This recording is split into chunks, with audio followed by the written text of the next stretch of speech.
जब हम हिंसा शब्द सुनते हैं तो आमतौर पर शरीर पर की जाने वाली चोट और मारपीट के बारे में सोचते हैं।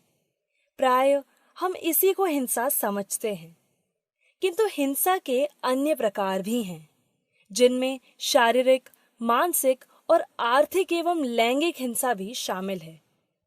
जेंडर के आधार पर की गई हिंसा या भेदभावपूर्ण व्यवहार जेंडर आधारित हिंसा कहलाती है।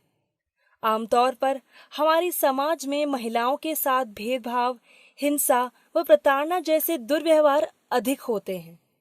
आज हम जेंडर आधारित हिंसा को जानेंगे और साथ ही उसका सामना करने के तरीके भी सीखेंगे। तो चलिए देखते हैं, अपनी ताकत जाने हम, लड़कियां नहीं किसी से कम। तुम चलो, मैं सरिता को आयरन की गोलियां देकर आती हूँ। जी दीदी, जल्दी से आना। सच कह रही हो? कौन थे छेड़ने वाले लड़के? उनकी इतनी हिम्मत? नाम बता जरा। पता नहीं कौन थे, पर अपने गांव के नहीं थे।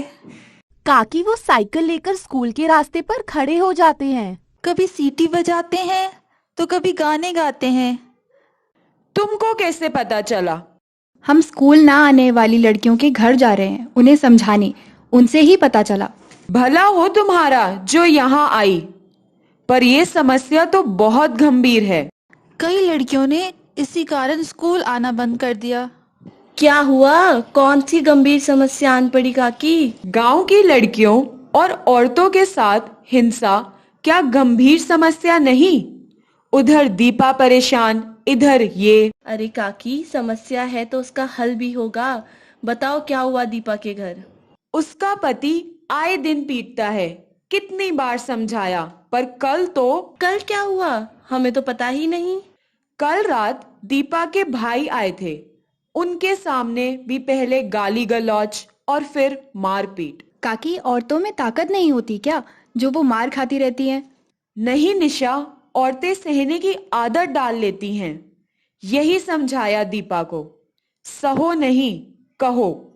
मदद के लिए आवाज उठाओ। कोई हमारी भी तो मदद करे। उन बिगड़े लड़कों का क्या करें? कौन से लड़के? दीदी, पास के गांव के लड़के हैं, रास्ते में रोककर छेड़ते हैं। मैं तो कहती हूँ तुम भी अपनी ताकत दिखाओ। चुप रहने से काम नहीं चलेगा। वो तो हमसे बड़ी ताकतवर हैं। फिर लड़ाई ताकत से नहीं, दिमाग से जीती जाती है। और फिर हम सब तुम्हारे साथ हैं। इस पर भी ना माने तो शिकायत करेंगे उनकी, फिर कानून करेगा अपना काम। दीपा को भी बताएंगे, घरेलू हिंसा रोकने के लिए कानून है। सशक्तिकरण अधिकारी गांव में आते हैं, वे बताते हैं सब कानूनों के बारे में। तब तो वो उन लड़कों को भी सबक सिखाएंगे। ना, उन्हें तो तुम ही सबक सिखाओगी। हम उन्हें रंगे हाथों पकड़ेंगे। और यदि कुछ ऊंच नीच हो गई तो? अरे छेड़े तो डरना मत, हिम्मत से काम लेना। लड़कियां किसी से कम नहीं है। हिंसा से डरना नहीं, उसका सामना करना है। समझ गई ना? कल तुम उन लड़कियों के साथ रोज की तरह स्कूल जाना। धूप में निकला न करो रूप की रानी, गोरा रंग काला ना। क्या हुआ रूप के राजा, हमारे रंग की फिक्र करने का नतीजा देख लिया? और छेड़ोगे हमें? हैं? मैं छोड़ूंगा नहीं तुमको। अभी तो समझा रहे हैं। कहीं तुम्हारी शिकायत थाने में कर दी तो जेल की रोटियां खानी पड़ेंगी। और यदि अब गांव की लड़कियों को छेड़ा तो हम नहीं छोड़ेंगे तुम्हें, समझे? चलो, हम भी स्कूल चले। तुम्हारी पढ़ने लिखने की उम्र है। यूं आवारागर्दी में जिंदगी बर्बाद मत करो। स्कूल जाओ और अपना भविष्य बनाओ। बेचारा, गिरा तो नानी याद आ गई होगी उसे। अच्छा सबक मिला। हम सब इतने दिन यूं ही डरते रहे, ये विरोध पहले ही दिखा देते तो। हम में ही हिम्मत नहीं थी। वो तो काकी और दीदी ने सलाह दी तो बात बन गई। आज पता चला हम किसी से कम नहीं। सुनो, इस बारे में हमें सब सहेलियों से बात करनी चाहिए, वो भी जाने अब हम बड़े हो रहे हैं। बिल्कुल, ऐसे और भी गुपचुप बातें तो होती हैं, पर खुल के नहीं। अब आंगनवाड़ी में किशोरियों की बैठक होगी तो हम इसी पर बात करेंगे। ऐसे कौन से मुद्दे हैं जिन पर गुपचुप बातें होती हैं? क्या किशोरियों की बैठक में इन मुद्दों पर चर्चा हुई होगी? जानने के लिए देखें अगला अंक। देखी गई कहानी के अनुसार हम कुछ मुद्दों पर चर्चा करेंगे। लड़कियों ने सरपंच काकी से क्या शिकायत की? लड़के लड़कियों को क्यों छेड़ते हैं?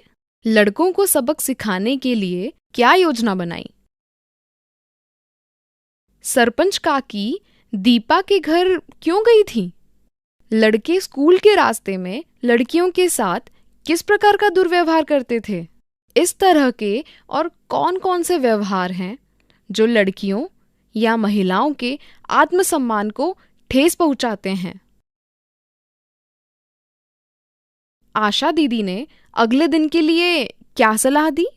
लड़कियों ने किस तरह छेड़ने वाले लड़कों का मुकाबला किया?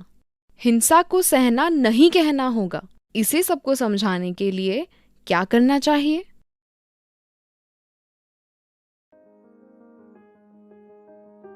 लिंग आधारित हिंसा। जेंडर के आधार पर की गई हिंसा या भेदभावपूर्ण व्यवहार जेंडर आधारित हिंसा कहलाती है। लिंग आधारित हिंसा में शारीरिक बल प्रयोग के साथ ही मानसिक या आर्थिक रूप से चोट पहुंचाना भी शामिल है। इन व्यवहारों को भी हिंसा कहेंगे। धक्का देना, थप्पड़ मारना, हाथ उठाना, शारीरिक यौन संबंधी क्रिया करने के लिए दबाव डालना, ताने कसना, असहज महसूस कराना, गाली देना, अपशब्द कहना, डराना, धमकाना, महिला के निर्णय, आने जाने, कार्यों पर काबू रखना, रंग रूप, शारीरिक दोष, पारिवारिक स्थिति आदि पर ताने देना आदि हिंसा में आते हैं। हिंसा व प्रताड़ना से बचाव। हिंसा किसी भी रूप में जायज नहीं है। हिंसा से लड़ने व उसे समाप्त करने के कई तरीके हैं। स्वयं पर हुई हिंसा या प्रताड़ना के विषय में चुप रहना गलत है। इस संबंध में तुरंत किसी भरोसेमंद व्यक्ति को बताने में बिल्कुल भी शर्म नहीं करनी चाहिए। समय पर मदद मांगना और सहायता के लिए जिम्मेदार संस्थाओं तक पहुंचना साहस का कार्य है। हम सभी में हिंसा के खिलाफ लड़ने की शक्ति है और जरूरत होने पर हमें इस शक्ति का उपयोग करना चाहिए। कुछ संस्थाएं हैं जो हिंसा से लड़ने में आपकी मदद कर सकती हैं। चाइल्ड लाइन, महिला एवं बाल विकास विभाग, प्रत्येक थाने के बाल कल्याण अधिकारी, राष्ट्रीय बाल अधिकार आयोग, बालक न्यायालय, किशोर न्यायिक बोर्ड, परिवार परामर्श केंद्र आदि।